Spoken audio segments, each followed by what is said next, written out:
Hi, this is Freya Anderson, Head of Information Services and the Historical Collections at the Alaska State Library. Part of what I do here is Regional Librarian for the Alaska Talking Book Center, or TBC. Thank you for joining to find out more about our services and how this program may help you and your patrons. Perhaps, like me, you'll even find out that this could help a loved one. Managing this program is one of my favorite of many hats I wear because I believe passionately in the service, because I see what a dramatic difference it can make in people's lives. Education is certainly an important component of libraries. The mission, vision, and purpose of the Alaska Department of Education and Early Development fit particularly well with the Talking Book Center, which enables and encourages reading, which can certainly transmit knowledge and skills, but which also strengthens the brain and connects people with their communities, large and small. We're proud that the Talking Book Center can make a life-changing difference for Alaskans with disabilities and hope that you can help us connect with more people who could benefit from our services. Please check out this website in the lower right-hand corner of this screen if you're interested in finding out more about Alaska's Education Challenge. And here are the missions of the Alaska Division of Libraries, Archives, and Museums and the Alaska State Library. Today, we're going to talk a little bit about eligibility for the program. Then we're going to give an overview of the program itself, dig into the changes for people with reading disabilities, cover how we cooperate with other agencies and the expanding role of non-English languages in the program. Finally, we show how you can sign someone up and let you know how to connect for questions or suggestions. Eligibility. The first on the screen is traditional and many people are familiar with it. But did you know that you didn't actually have to be blind for this service? My aunt and mother both had cataract surgery, which restored their vision to a pretty fine acuity, but it also left their eyes very susceptible to eye strain if they focused for more than a few minutes. So reading a sign or a form was no problem, but they couldn't comfortably read a book, and they're eligible. Examples of the second option, people with physical impairments, include a quadriplegic who cannot hold a book, or an example of a friend of mine who had severe arthritis and found it painful to hold a book for extended periods of time. The third option for people with reading disabilities used to be very difficult and impractical for most because it required certification of organic dysfunction by a doctor. Now, though, it's more in line with the others, and people with reading disabilities can be certified eligible by most of the same people who can certify the other types of disabilities, including a teacher or a librarian. Now that it's so easy to join the program, we'd love for teachers and librarians to take advantage of this to help their students who could benefit, or adults. The program really is a joint effort, and we're so glad and fortunate for the whole team of great people who are passionate about serving Alaskans in this life-changing way. We really appreciate the support and guidance from the National Library Service for the Blind and Print Disabled, not to mention most of the technology and content. We also appreciate the outstanding work done by the folks at the Utah State Library Program for the Blind and Disabled. And of course, without the funding through the Institute of Museum and Library Services, it would be very difficult for us to provide this program. The program comes with everything you need to take advantage of it, all at no cost to the user.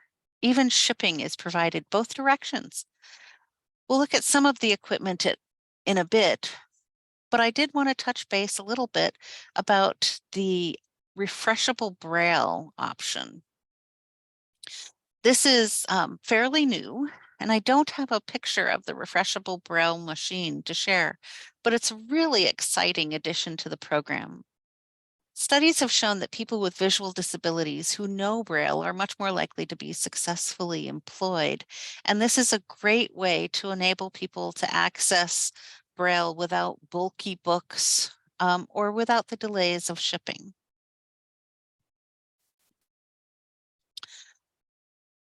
While most services of the Talking Book Center are contracted out, we do the virtual Alaska Story Hour for adults rather, from Juneau.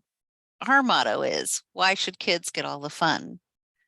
We, and by we I mean I, read Alaskana live, both fiction and nonfiction, 1 hour a week via Zoom.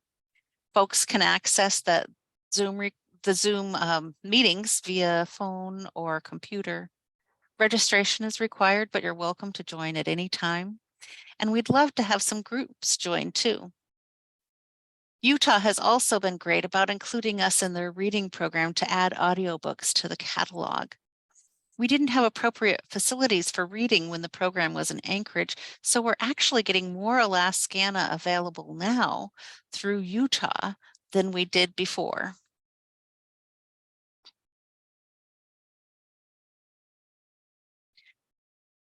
Once you're certified for the Talking Book program, you're also eligible for more services who follow along with the same certification process. There may be some additional qualifications for some. For example, Dolly Parton's Imagination Library has age requirements, and Bookshare has some fees for people who are not currently students. The Alaska Center for Accessible Materials, or ACCAM, part of the Special Education Service Agency, is a great program that complements our services for students. We provide the equivalent of a school or public library, while they provide custom course materials and textbooks. Some of you may know that I'm a copyright geek with my own copyright crown knitted by my friend Megan Carney. I'm also into languages, spending up to an hour a day learning French, Swedish, or other languages, usually via Duolingo. Put those two together, and I'm super excited to see the progress made on implementing the Marrakesh Treaty. This allows member countries to share material across borders so that we can get French material from France, for example, instead of having to recreate it. We used to have just a small amount of content in just a few languages other than English, but now we have a significant and growing number of languages, over 50 at the time being, and increasing amounts of content in those languages as well. Turnabout is fair play. We are also sharing with other countries, so this benefits people with visual, physical, and reading disabilities around the world. What's not to like?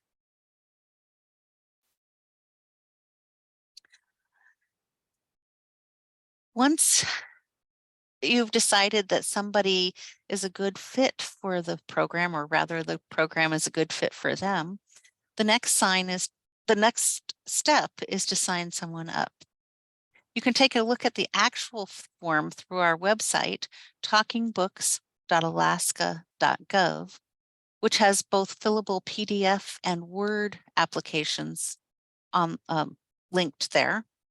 Or the fillable PDF has been attached to this presentation in Whova for those who are accessing this through the Alaska Library Association conference.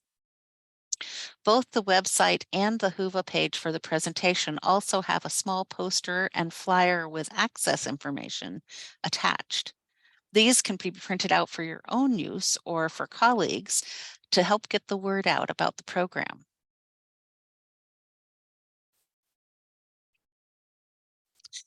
Now the pictures.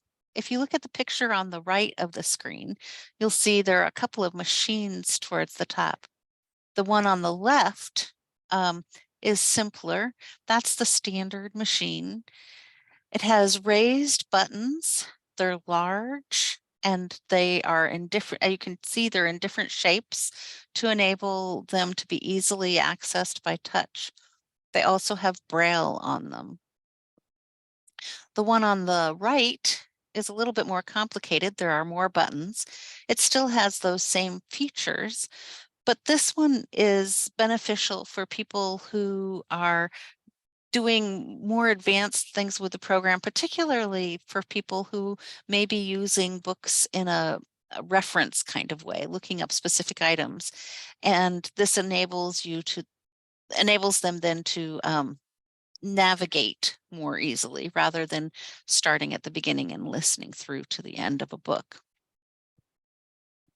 Below the machines, you can see a hard plastic case, and then within that there is a cartridge. The cartridge is a little different from what you see here. The shape is the same, but this one has a title listed on it. And now we're using download on demand. And so each cartridge is actually going to have multiple titles, and those titles will be titles requested by that specific user. So it won't have the single title on it like you see here. Rather, it'll have a card that has a list of the titles. This fits right into the machine. You can see a cartridge in the standard machine on the left here.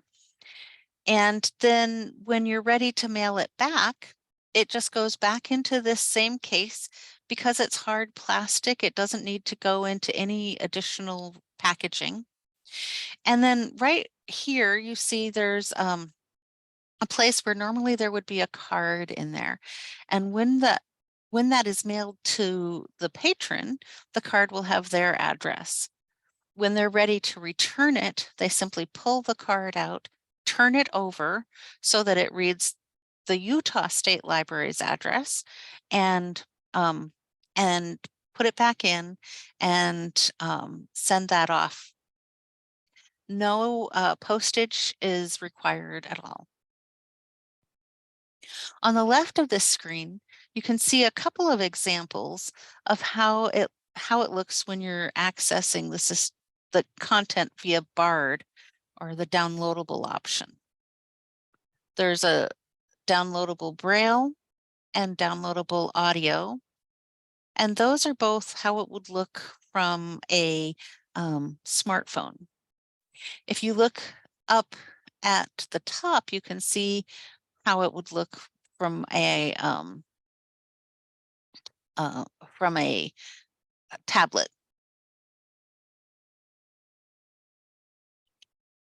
If you have any questions about the service or want help applying, or have any questions, concerns, suggestions, please contact us here in Alaska. For people who are already part of the program, if they want to ask for any particular books or magazines, changes to their wish list, help troubleshooting a problem with their machine or replacing it, or help with any of the services, including BARD, Braille, refreshable Braille, large print materials, and more, those folks should contact Utah. And here's where and how. Here's the contact information for Utah, and then for Ginny and me here in Juneau.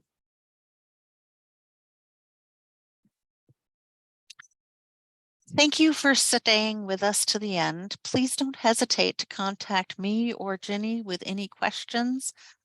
Find out more, print applications, small and large posters, trifold brochures from talkingbooks.alaska.gov. And I'd like to send out a huge thanks to Ginny Jacobs, who's our technical services librarian. And she, her focus is on cataloging. She's actually presenting a session related to cataloging at this conference, but she's also stepped in and stepped up to help out with Talking Books since the person who was in this position has been promoted out of the library. And so I really appreciate her stepping in to help. Again, don't hesitate to contact us if you have any questions, anything we can do to help get the word out about this great system, particularly how this can really help for people with reading disabilities, students and adults as well.